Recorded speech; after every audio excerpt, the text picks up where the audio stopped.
some cringed over his reference to Jada. He referred to Jada as the B word. I was like, oh, Chris Rock. Hurt him way more than he hurt me. Literally a, AD and BC period in your life.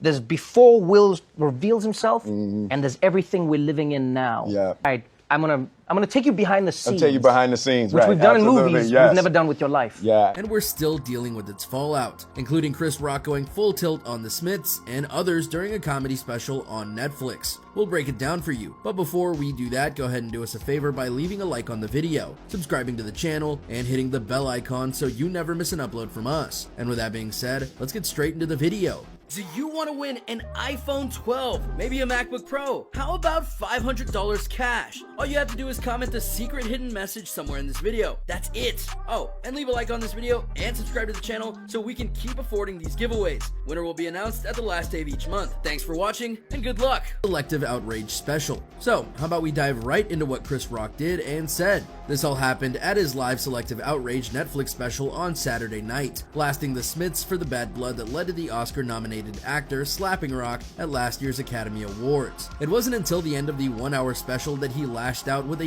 year's worth of resentment. She started that shit. He said of Pinkett Smith's comments that he should quit hosting the Oscars, where he joked about her and Will's boycott of the 2016 ceremony because Will wasn't nominated for his performance in Concussion. Rock said that the slap had nothing to do with him, noting that it erupted from Smith's frustrations over his own relationship with his wife. He made fun of their entanglement situation, saying, quote, "Everyone called Will a bitch for putting up with Jada's affair, but I'm the one he hit." Rock was referring to Smith and Pinkett Smith's alleged open marriage, and particularly her relationship with a younger man, August Alsina, which caused plenty of speculation and memes once it was brought to light. Will Smith practices selective outrage. Everybody that really knows I had nothing to do with that. I didn't have any entanglements, he said pointedly. I normally would not talk about this, but for some reason these put that shit on the internet. She hurt him way more than he hurt me. He couldn't believe she was still angry about the 2016 joke. That's how it is. She started it. I finished it. Nobody's picking on this bitch. Rock also said that when people ask if the slap hurt, he answers, yes, it hurt.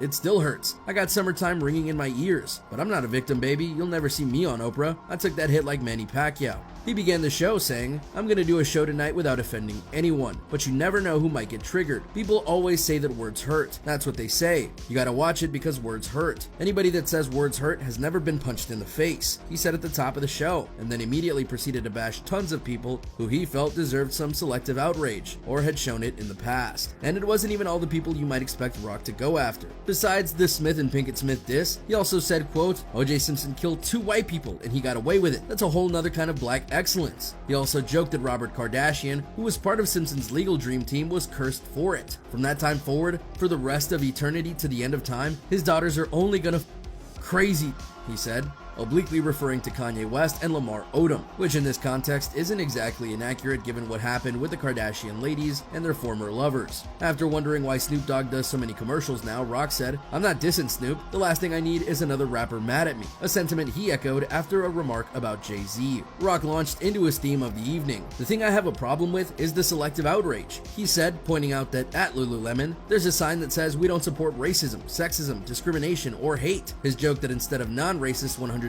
yoga pants, he'd rather have $20 racist yoga pants got a big laugh. He also took aim at Meghan Markle, saying she should have known that the British royal family was racist. They invented colonialism, he said, but he dismissed some of the things she told Oprah Winfrey, like someone worrying about how dark baby Archie was gonna be. Some of that shit she went through, that's not racism, that's just some in-law shit. We go in there tonight, he laughed. You can't tell none of these jokes would work. Before dropping that it's okay for him to talk about abortion since it's a women's issue. I've paid more for abortions than anybody in this room, he said as the crowd howled. I am pro-choice. I believe women should have the right to kill babies. They should kill as many babies as they want, joking that women should be able to kill babies up until they're 4 years old or until they get their first report card. He ain't never getting a scholarship. We're gonna leave that one alone. Rock also called out his daughter for being spoiled. Them Rock girls are fucking spoiled. And I did it, man. Saying that his daughters fence, ride horses, and ski, and got the Illuminati package at Disneyland. While his daughter Lola went to Portugal on a class trip, my class went to the Bronx Zoo, watched a gorilla jerk off. When Rock's daughter went AWOL during the class trip, he went to the dean and told them to kick her out, quote, so she doesn't end up on OnlyFans or something. Rock really didn't hold back. And don't worry, he kept a lot of his time and effort into the Smiths, because he definitely had plenty to say about them. While Rock was talking about the entanglement that Will and Jada went through, he revealed that he didn't get the actions that they took to resolve it via the Red Table Talk episode that shocked the internet. I have no idea why two talented people would do something that low down. Rock continued, what the f***?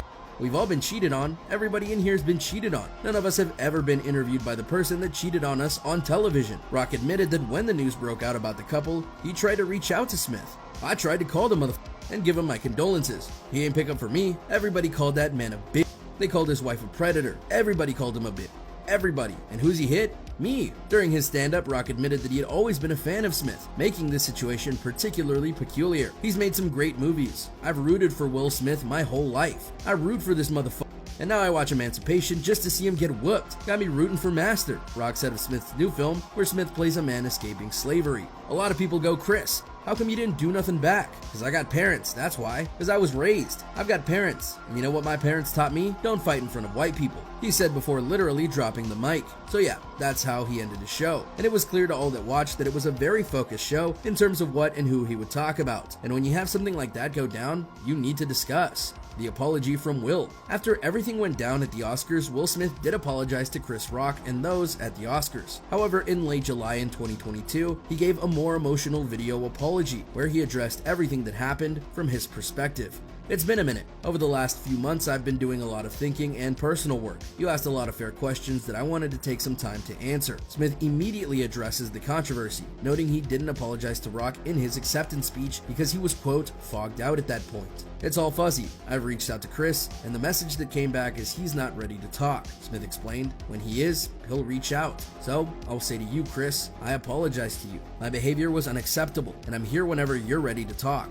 I want to apologize to Chris's mother. I saw an interview that Chris's mother did, and that was one of the things about that moment, Will continued, I didn't realize, and I wasn't thinking about how many people got hurt in that moment. I want to apologize to Chris's mother. I want to apologize to Chris's family, specifically Tony Rock. We had a great relationship. Tony Rock was my man, and this is probably irreparable. He made sure to be clear that he knew he was in the wrong. I can say to all of you that there is no part of me that thinks that was the right way to behave in that moment. There is no part of me that thinks that's the optimal way to handle a feeling of disrespect or insults. Many were happy to see this kind of openness and honesty from Will Smith. Chris Rock took this and ran with it during another comedy special in 2022 and made fun of it. Whether these two ever resolved their differences is anyone's guess. But with that being said, there you have it, everyone.